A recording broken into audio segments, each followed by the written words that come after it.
किसी शायर ने कहा है, अगर कुछ अलग करना है तो भीड़ से हटकर चलिए। भीड़ साहस तो देती है मगर पहचान छीन लेती है।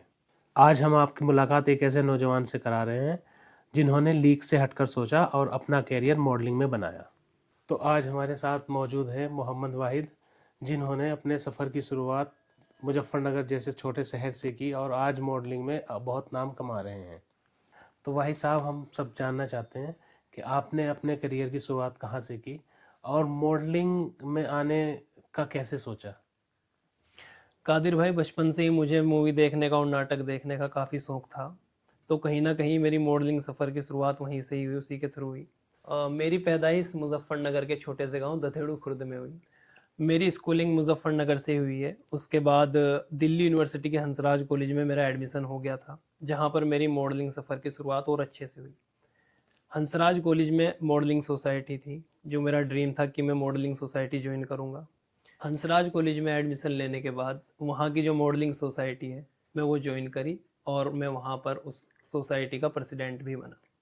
तो वाहिद साहब, मॉडलिंग सोसाइटी के प्रेसिडेंट बनने के बाद आपको पहला शो कहाँ और कैसे मिला।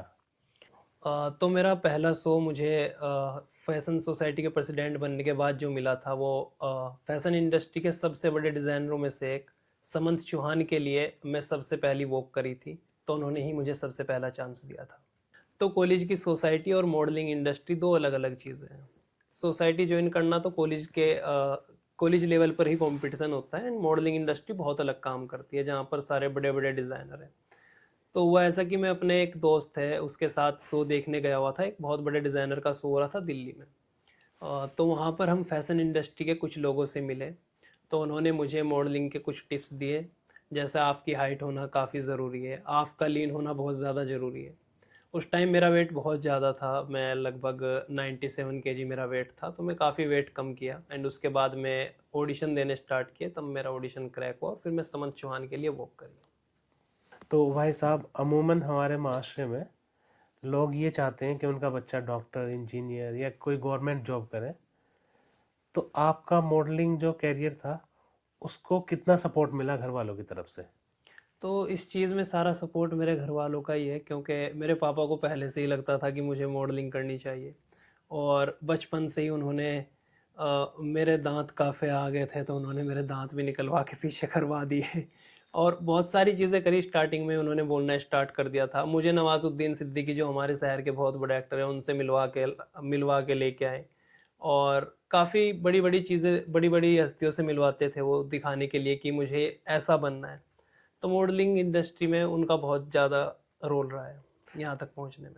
तो मतलब घर वालों का भी ये सपना था कि आप मॉडल बने। घर वालों का ही सपना था कि मैं घर मॉडलिंग वालों, करूँ। वही साहब, जैसे घर वालों का तो पूरा सपोर्ट रहा, लेकिन कॉलेज से और फैशन इंडस्ट्री तक पहुंचने में क्या क्या मुश्किलें आई या क्या चैलेंजेस का सामना आपको करना पड़ा। तो कादिर भाई, इस फील्ड में सबसे बड़ा चैलेंज तो ये कि आपको बहुत सारे लोगों के साथ compete करना पड़ता है। वहाँ पर हज़ारों की तादाद में लोग ऑडिशंस के लिए आते हैं। उन सब से अलग आपको दिखना होता है।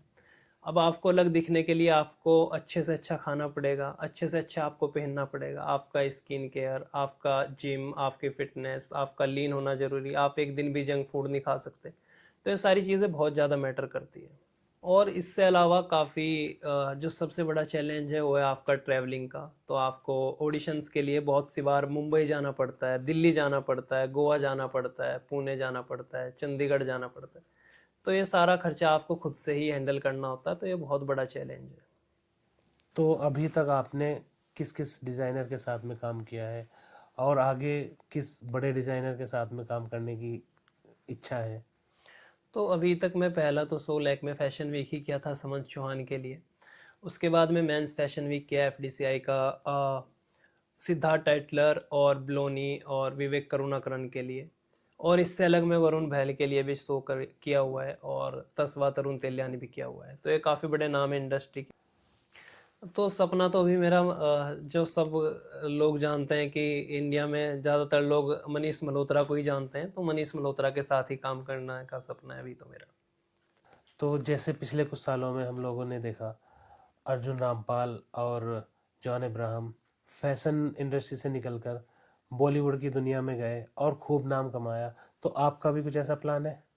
कादिर भाई, फैशन इंडस्ट्री से निकलकर बॉलीवुड की दुनिया में जाना हर किसी का सपना होता है। वो इसी वजह से फैशन इंडस्ट्री में लोग आते हैं, क्योंकि यहाँ पर काफ़ी इजीली नाम बन जाता है। सब लोगों से बहुत अच्छे से कनेक्शन बन जाता है यहाँ पर जल्दी से। तो हर किसी का सपना होता है बॉलीवुड में जाना ही, तभी वो मॉडलिंग की स्टार्टिंग करता है। तो भाई साहब एक और क्वेश्चन है कि जो नए बच्चे इस इंडस्ट्री में आना चाहते हैं या जो अपना करियर फैशन डिज़ाइनिंग में बनाना चाहते हैं, उनको किन चीज़ों पे काम अभी से काम करने की ज़रूरत है? अपने स्कूलिंग के टाइम पे ही या अपने कॉलेज के टाइम पे किन किन बातों का ध्यान रखने की ज़रूरत है, और क्या उन्हें आना चाहिए या नहीं आना चाहिए? सबसे पहले तो आपको अपनी पढ़ाई पूरी करनी चाहिए, जो भी आना चाहता है, क्योंकि मॉडलिंग इंडस्ट्री डिसिप्लिन्ड इंडस्ट्री है काफ़ी, और मुझे ऐसा लगता है कि पढ़ाई के थ्रू ही सबसे ज़्यादा डिसिप्लिन इंसान होता है। तो बिल्कुल आ सकता है, अगर किसी को लगता है उसके अच्छे लुक्स हैं एंड उसकी हाइट काफ़ी अच्छी है, तो वो आ सकता है। तो उसको कॉलेज या स्कूलिंग के टाइम पे किन चीज़ों का ध्यान रखना चाहिए अगर कोई मॉडलिंग में ही आना चाहता है?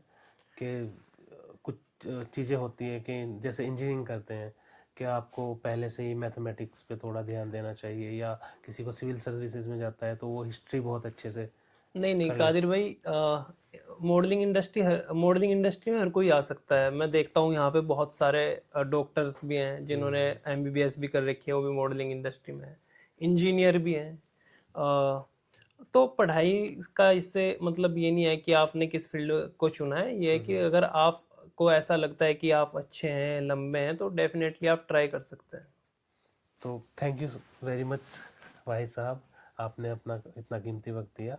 तो हम दुआ करते हैं कि आप अपने इस फील्ड में और ज़्यादा नाम कमाएं।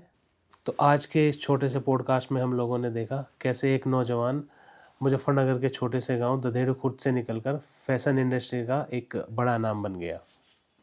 तो चलिए मिलते हैं आपसे नेक्स्ट वीडियो में किसी और कहानी के साथ में। तब तक के लिए अल्लाह हाफिज़, शुक्रिया। तो ऐसी ही और वीडियोस के लिए यूट्यूब पर हमें सब्सक्राइब कर लीजिए और इंस्टाग्राम और फेसबुक पर फॉलो कर लीजिए।